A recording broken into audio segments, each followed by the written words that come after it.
Ni negara ketiga ambil pusing-pusing bandar naik basikal, and tak sangka yang Singapura punya basikal pun murah. Singapura pun agak murah dia punya basikal. $1.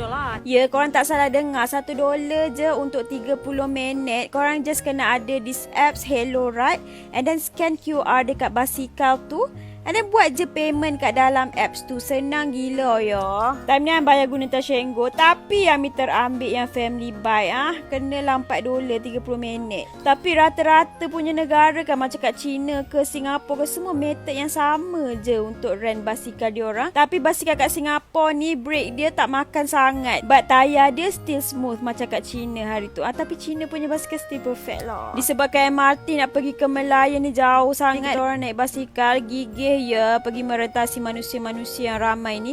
Tapi surprisingly basikal dibenarkan masuk. Jadi yang pergi Singapura tak nak jalan banyak, kalau korang nampak basikal, korang grab je, download je apps tu, lepas tu naik je basikal. Tak mahal pun. Cumanya time ni Ami salah lah, sebab pergi naik basikal yang ada tempat budak kecil kat belakang tu dah mahal.